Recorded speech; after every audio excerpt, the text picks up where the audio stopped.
Hey guys, I wanted to talk to you a little bit about all the things that you don't need for baking sourdough, because I know a lot of you still haven't started, you're still intimidated, or you're overwhelmed, or you're waiting to buy all of the tools. But I wanted to come tell you, you don't need all the tools, okay? Here's some things you don't need. You don't need this fancy Danish dough whisk that I have. I have it. I do love it, and I use it most of the time when I'm making my bread. However, I don't need it.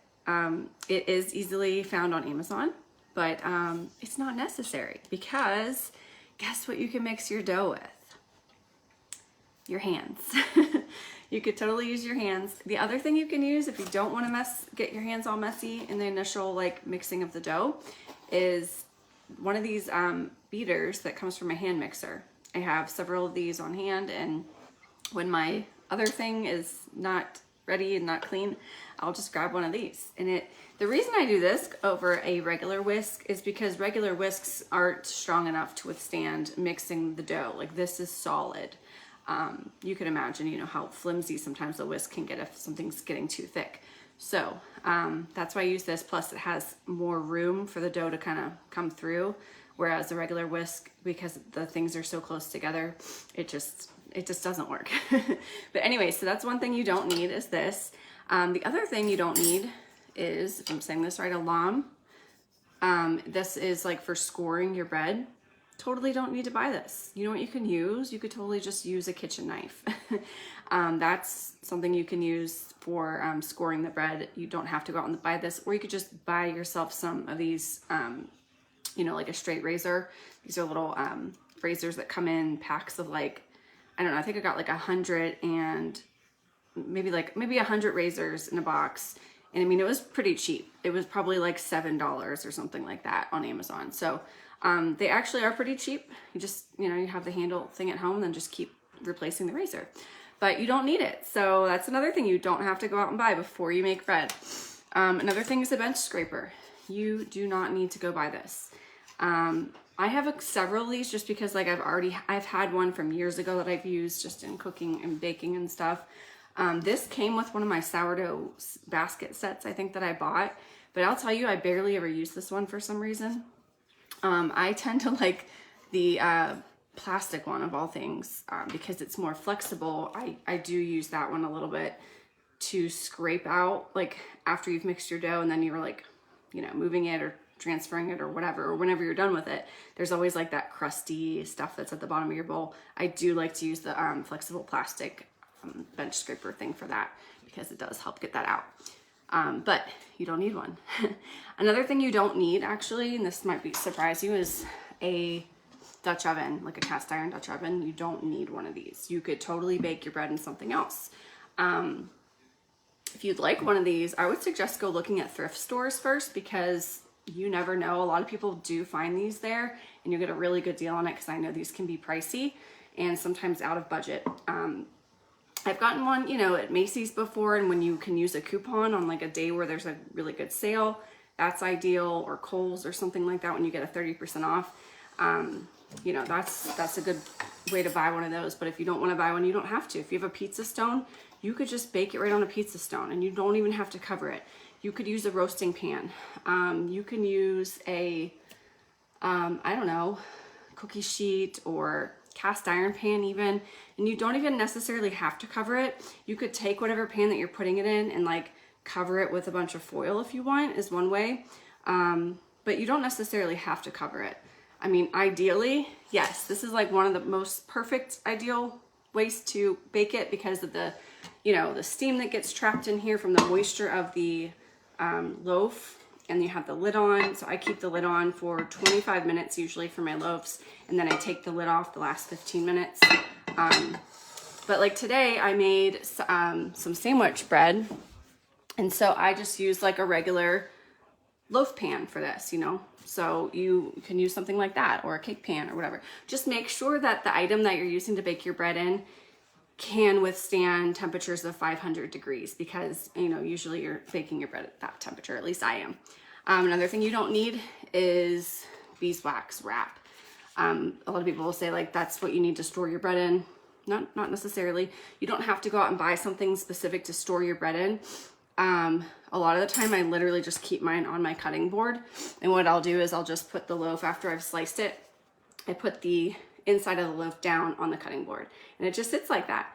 Now, if the bread is sitting around for a few days, like after a couple days or so, at that point I do wrap it with actually usually like foil.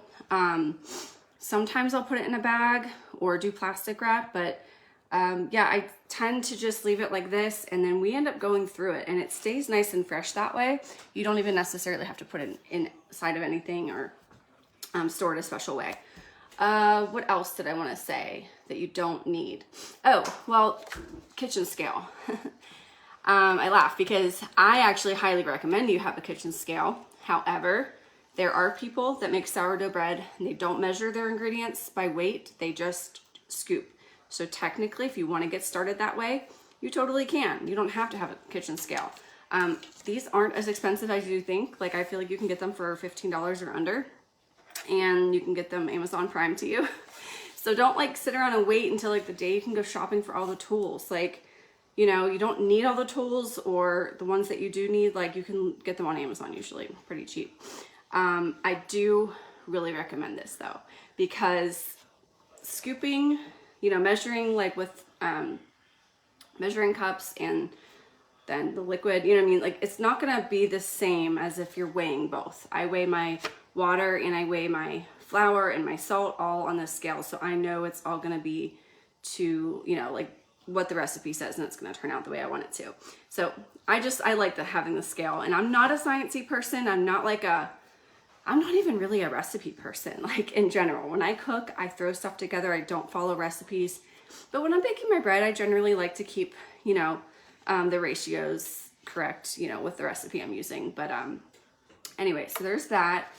What else don't you need? Is anyone watching this? Do you guys have any suggestions in the comments of things that you don't need? Another thing that people think they need is to go buy a special jar, a sourdough jar. You don't need that. If you search on Amazon sourdough or sourdough supplies or sourdough jar, you're gonna see all kinds of things. You don't need it. You can just find any old jar. We use, you know, we have tons of mason jars around here, and you don't necessarily have to go buy them. You know what? The last time I got mason jars, I got them for free on our Buy Nothing group. Or, you know, maybe you have a community for sale group. People might be selling them pretty cheap, or just post that you're in search of mason jars in your local group and see if anybody has any extra. I do tend to use the smaller size one, like this one that's more like 12 or 14 ounces versus this big one. I just don't feel like it's necessary to use such a large jar, and this one's like 24 ounces or so. I like the smaller size one. And then, yeah, so you don't have to go out and buy something fancy. You can, if you don't have something like this at home, I bet you have something in your fridge that you could transfer to something else, wash it out and use that. Do you have a pickle jar or a jar of olives or something like that? Just use that.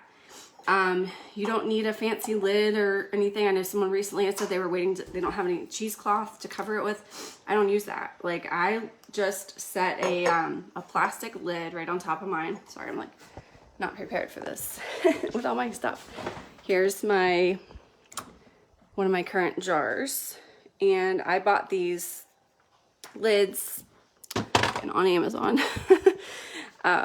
There's another one. I have these gray ones from Ball, and they screw right onto a mason jar. However, these ones were my active starter. I don't have it tightly screwed. I just have it sitting on top. So when I have my starter on my counter or in my fridge and it's active starter, I literally just set the lid on top. And it doesn't have to it doesn't have to fit. Like, I have some of these that are bigger, and I just set them on top. Even though they're not the right size, it doesn't matter. It's just something to set on top, and it'll kind of breathe but not have too much coming through. I'm actually not a fan anymore of using coffee filters or paper towels or any type of cloth on top. I've just seen too many people end up having their jar mold, and then they have to toss it and start all over again. And so now, ever since then, I've kind of stayed away from doing that myself as well. Okay, so you don't need the fancy jar. You don't need the Banneton baskets. Yes, I have them. I have two but I don't always use them. Like today, for example, I used this bowl because I cut my loaf in half. I took my dough before I shaped it and actually split it in half so I could do 2 smaller ones. I put the other one half in the basket and the other half went in this little bowl. It's like a cereal size bowl. And just dusted it with flour before I put it in, or you could line that bowl with a tea towel or, you know, parchment paper or whatever before you put it in. I didn't. I just put a little flour on it and slightly stuck to the bowl. And when I was taking it out, it kind of pulled a little bit, but that was okay. It's still, like, the dough still looks good, so not worried about it. But yeah, so these are things that you don't need. Like, just get started. Here's all you need. And I know I have a video pinned to the top of the page that you can check out too of the tools that you need to get started, but really it's just a glass jar of any kind. Like I said, get a pickle jar and wash it out. Okay, just get started. And I bet you all have water, right? You have access to water. We need water and we need flour. Okay, you don't need to have the fanciest flour in the world. You don't have to have organic flour, but you do need to have it unbleached, because if it has bleaching agent in it, it's gonna mess with the good bacteria in the starter and it's not gonna work out.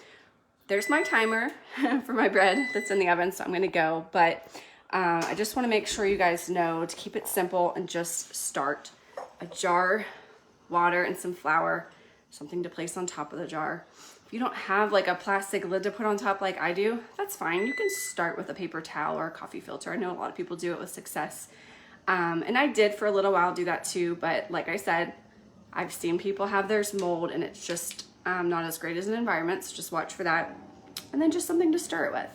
I usually use a wooden or rubber spatula to stir it, and then you're just gonna every day discard some and refeed it, and do that for a couple weeks. Usually about the 2-week mark, it ends up working out. Sometimes I've seen people take a little bit longer than 2 weeks, maybe 3. So be patient. That's one thing you do need, is to have a little bit of patience and consistency, of course. And then, you know, you have some time to get some of the other supplies. If you do want those extra things, you can work on getting those while you're growing your starter. By the time you're ready to bake bread, you'll probably have some fun things to bake with. But again, you don't need everything. Just start with something and keep it simple and just get started. Message me if you guys need some help. I am here for your support. Have a great Sunday.